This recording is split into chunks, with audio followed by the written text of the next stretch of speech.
అందమైన చర్మ సౌందర్యం మీ సొంతం. Second aqua radiance deep cleansing gel.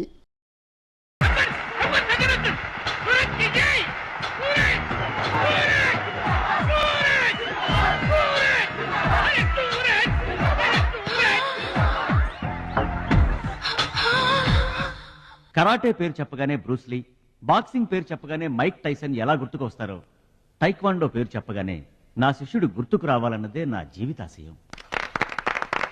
Kho kho, కబడ్డీలను జాతీయ క్రీడలుగా గుర్తించినట్లే ఈ టైక్వాండో గేమ్ని ప్రభుత్వం గుర్తించడం నాకెంతో ఆనందంగా ఉంది. ఈ సందర్భంగా స్పోర్ట్స్ అథారిటీస్ వారిని ఈ గేమ్ని మరింతగా ప్రోత్సహించవలసిందిగా రిక్వెస్ట్ చేస్తూ ఇప్పుడు త్రినాథ్ గారిని మాట్లాడవలసిందిగా కోరుకుంటున్నాను. ప్లీజ్. ముందుగా మనం అభినందించాల్సింది కోచ్ పరశురామ్ గారిని. ఈ గేమ్ పై తనకు గల మక్కువతో తానే స్వంతంగా కొంతమంది పిల్లల్ని గ్యాదర్ చేసి వాళ్ళని ఎంకరేజ్ చేసి కోచింగ్ ఇచ్చి వారిని ప్రభుత్వం గుర్తించేలా చేసిన ఘనత పరశురామ్ గారిది. ఇప్పుడు మనం ఆయన శిష్యుడు జంట నగరాల ఛాంపియన్ అడిగేది ఇలాంటి టైంలో కూడా పంక్చువాలిటీ లేకపోతే ఎలాగా? అది ఆటోగ్రాఫ్ కోసం ఫ్యాన్స్ వచ్చారండి, అందుకని. ఆటోగ్రాఫ్లు ఇవ్వడానికి గంటలు పడుతుందా? పేపర్ మీద సంతకం అయితే 10 సెకండ్లో పెట్టొచ్చండి. టాప్ టు బాటం ఆటోగ్రాఫ్ అడిగింది, అందుకని పైన పైన గదిలో పెడుతున్నాడు.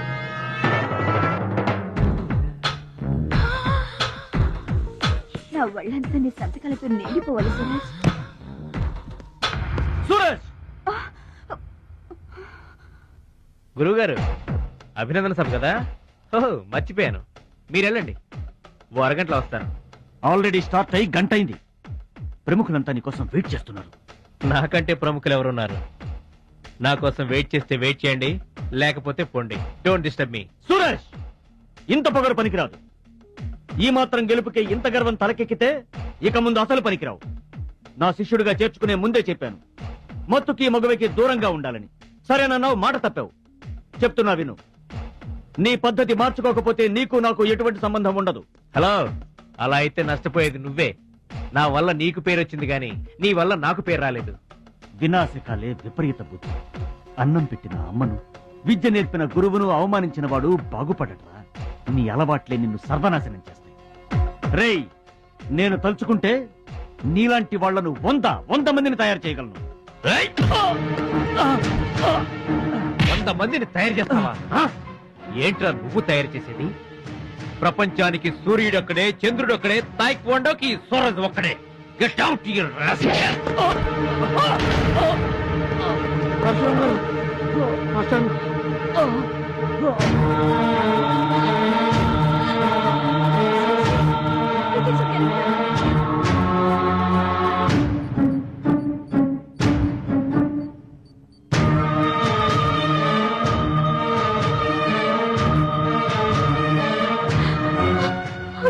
చూడమ్మా, నాన్నకి ఏమీ కాలేదు. చాలా లైట్ స్ట్రోక్, అది ఫస్ట్ టైం.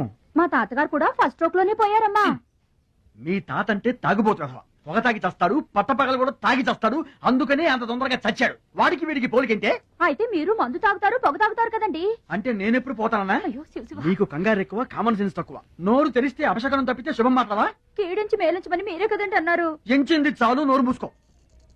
డాక్టర్ గారు, మా వాడికి ఏం పర్వాలేదండి, ఈజ్ అవుట్ ఆఫ్ డేంజర్.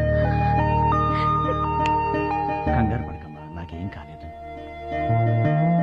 మా మహాలక్ష్మి, మిగతా ప్రాబ్లమ్స్ ఏమీ లేవు. బైపాస్ సర్జరీ ఎంత త్వరగా చేస్తే అంత మంచిది.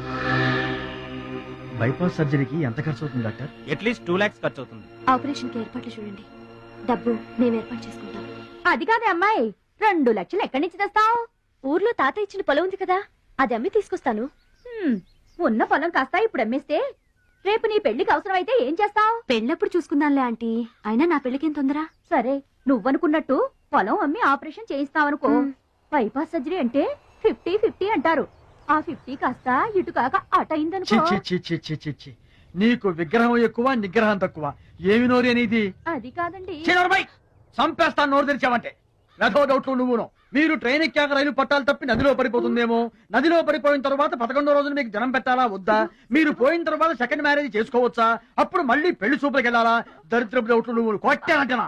అమ్మాయి, దీని డౌట్లు వింటే హార్ట్ అటాక్ మనకొస్తుంది. ఒరే విషయం, అమ్మాయి చెప్పింది కూడా నిజమేగా. ఆ, నా ఆపరేషన్కి ఏం తొందర లేదు. అసలు ఆ పొలం ఉంచింది దాని పెళ్లి కోసమేగా.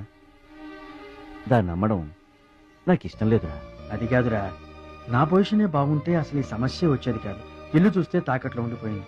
ఇప్పుడేమో నీకు ఆపరేషన్ చాలా ముఖ్యం. అందుకే మహాలక్ష్మి పొలం అమ్మేస్తానంటే కాదనలేకపోయాను. నువ్వు కూడా కాదనకు. ఇక దాని పెళ్ళంటావా? రోజులు ఎప్పుడు ఒకేలా ఉండవు కదా, చూద్దాం.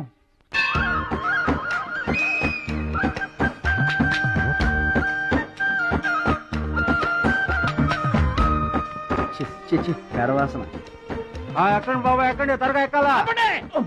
ఆపండి, వచ్చేస్తున్నా. ఈ బ్రేక్ ఇన్స్పెక్టర్ ఎవరు? Sorry, very sorry, extremely sorry. Hello, ఒక్కసారి ఇట్రా. నీకు ఫోకస్ ఎక్కువ, ఫీలింగ్ తక్కువలా ఉంది. గేదెకి ఎవరన్నా సారీ చెబుతారా? తప్పే ఉంది మాస్టర్. మీరు నా మీద పడ్డారనుకోండి, మీరు నాకు సారీ చెప్తారుగా. చెప్తే అలాగే దానికి కూడా నేను చెప్పాను. గేదెలు కూడా మనలాంటి ప్రాణులేగా. మనలాంటి కాదు, నీలాంటి. అప్.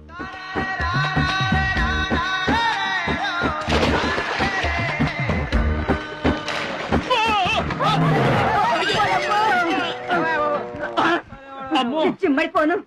పడవల్లో కుండల్ని రవాణా చేస్తారని తెలుసు గాని కొండల్ని కూడా రవాణా చేస్తారని నాకు ఇప్పుడే తెలిసింది. ఏంటి బాగుతున్నావు నిలబడి? నువ్వు కూడా వాడి మీద పడు, సరిపోద్ది. సారీ అమ్మా, వెరీ సారీ, ఎక్స్ట్రీమ్లీ సారీ. అవునమ్మా, నీ ఆరోగ్య రహస్యం బూస్టా?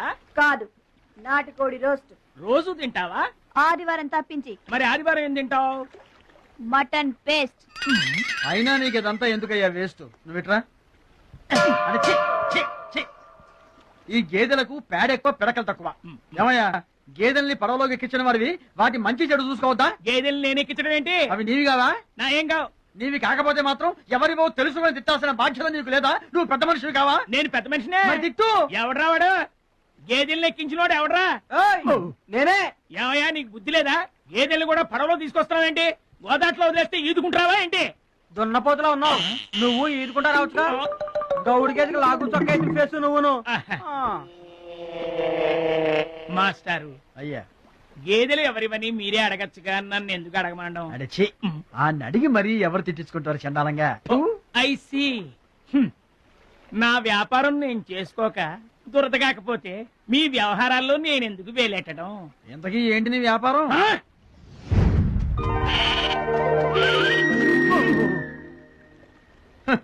నీకు బిల్డప్ ఎక్కువ, బిల్డింగ్ తక్కువ. గొడుగుల వ్యాపారానికి ఎంత అవసరమా?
థ్యాంక్స్ అండి.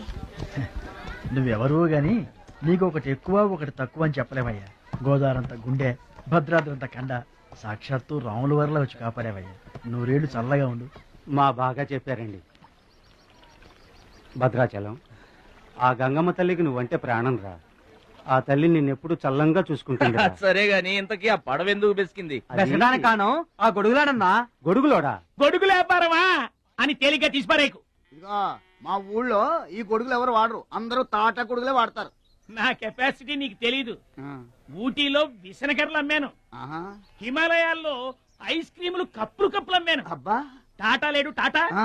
ఆయనకి నేను ఇనుమమ్మేను ఆహా. అంతెందుకు అడవిలో ఆకులు కూడా అమ్మగలను అది మన కెపాసిటీ.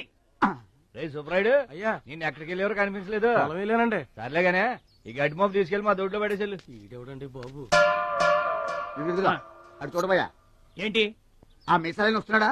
వస్తున్నాడు. ఆయనకు ఒక్క గొడుగు అమ్మి నీ కెపాసిటీ చూపించబోయా. ఒక్కటేంటి నా దగ్గర ఉన్న 16 గొడుగులు అమ్మేస్తా. అక్కర్లేదు, ఒక్కటి అమ్మి చూపించు. ఏట్రా కనిపించడేటి? ఆ సందులో ఎదుగుతాం పదా. చాలా బాగున్నాయా చాలా బాగుంటుందండి. ఎంత కమ్ముతున్నావు ఏంటి ఎంతండి? 100. 100 అంతేనండి. చాలా చీప్ Dead cheap. చెకింగ్ చేసుకోవచ్చా బాగా చెకింగ్ చేసుకోండి. ఎందుకైనా ఎలాగైనా ఎప్పుడైనా చెకింగ్ చేసుకోండి. 5 years గ్యారంటీ. ఏంటి ఎలాగైనా చెకింగ్ చేసుకోవచ్చా అలాగే చేసుకోండి. చాలా మంచుడు నువ్వు అయ్యో అయ్యో అరుస్తావేంటయా చెకింగ్ చేస్తున్నాను ఇదేం చెకింగ్ అండి? అయ్యో అయ్యో అయ్యో అయ్యో నా కొడుకు కొడుకు కొడుకు నా కొడుకు నా కొడుకు. జాగ్రత్తవేంట చెకింగ్ చేసుకోమని నువ్వే కదా చెప్పావు చెకింగ్ ఇలా కూడా ఉంటుందా అండి? ఇది ఎంత? ఓ మీటర్ ఉంటుందండి. మీటర్ సరే రేట్ ఎంత? 15 రూపీస్. అయ్యో ఈ పీడి ఎంత? ఎరా పింక్ మార్కు మొత్తానికి మాటే పడిపోయిందేంటి నీకు? కొంటావా? వద్దండి. సరే ఒక సొట్టి గడుగులు గడుగులు గడుగులు గొడుగు కావాలా? ఏంట్రా, నీకు ఏమైంది? గుడ్డలు కావాలా? ఏమోడబెట్టి మన పిచ్చేమో గొడుగు అమ్మపోయాడు. పిచ్చాడు. నాన్న పట్నం నుంచి మాలేశ్వరం వచ్చింది. పట్నం నుంచి మహాలక్ష్మి వచ్చిందా? కూడా ఎవరు వచ్చారు? విశ్వం గారు. చూడమ్మాయి, నీ ఇష్టమైన చోట చదువుకో, నీ ఇష్టమైన చోట కాపురం చేసుకో, కానీ పెళ్లి మాత్రం ఇక్కడే ఈ ఊళ్ళోనే జరగాలి. ఎందుకంటే మన 2 కుటుంబాలకి నువ్వు ఒక్కదానివేనే ఆడపిల్లని. ఎప్పుడో ఇంత ఉన్నప్పుడు చూశాను, మళ్ళీ ఇంత అయిన తర్వాత చూస్తున్నాను. నువ్వు వచ్చావు ఇంటికి పండగ కలు. ఎవడో బాగా బాగున్నారా? మీరు బాగున్నారా? నాకేంటండి శబాసుకున్నాను. రండి ఆ. కూర్చొని మాట్లాడుకుందాం. నా ఇంట్లో నాకు మర్యాదలు ఏంటండి? ఏంటండి సంగతులు? ఏం లేదు, మీ అన్నయ్య గారిది. ఏంటే అసలు ఆడు ఊసే నా దగ్గర ఎత్తొద్దు. లేకపోతే ఏంటంటే ఆడు తమ్ముడు నేను ఒకటి ఇక్కడ ఉన్నాను, నాకు కొంపగోడు పిల్ల జల్ల ఉన్నారని ఆడు గుర్తుంటే ఏడాది కోపాలని ఇక్కడికి రాకపోతాడా? అసలు మేము ఉన్నామోలేమో చూడకపోతాడా? అది కాదు బాబాయ్, ఆ. నాన్నకి 24 గంటలు ఆటలు పోటీలు. ఆ. ఇదేగా మీ నాన్నగారి చేస. రావటం కుదరలేదు అంటావు. అమ్మా రాని పెదనాన్న గురించి ఎందుకు గాని, చెల్లెం వచ్చింది కదా, నువ్వు వెళ్ళి పూరిల సంగతి చూడు. యారా చేసిన పూరీలు మొత్తం మీరిద్దరూ లాగించడమేనా? వచ్చిన వాళ్ళకి ఏమన్నా పెట్టేది ఉందా? యువతలో పెద్ద మనిషి విశ్వం గారు వచ్చారు, ఆయన మంచి మర్యాద చూడొద్దు. అయ్యో భలేవాళ్లే, మన ఇంట్లో నాకు ప్రత్యేకించి మర్యాదలు ఏంటండి? మీరెవరు? ఆ? అసలు మీరు ఎవరనే? 20 ఏళ్లగా మా అన్నయ్య మీ ఇంట్లో అద్దెకుంటున్నా ఏనాడన్నా మీరు ఆయన అద్దె మనిషిలో చూసారా? ఆయన కూడా అది తన సొంత ఇల్లు లాగానే చూసుకుంటున్నారా? మీకు పిల్లలు లేకపోయినా మా లక్ష్మినే మీ సొంత బిడ్డలా చూసుకుంటున్నారా? ఎవరండి ఈ రోజుల్లోనూ? మీకు కాకపోతే ఇంకెవరికి చేస్తామండి మర్యాదలో? సర్లేండి, మర్యాదలు లేవుంది గాని, ఇంతకీ అమ్మాయి నేను ఇక్కడికి వచ్చింది ఎందుకు అదే ఊళ్ళో. అని నేను అడగను. అది ఎంత ముఖ్యమైన పని అయినా సరే నేను పట్టించుకోను గాక పట్టించుకోను.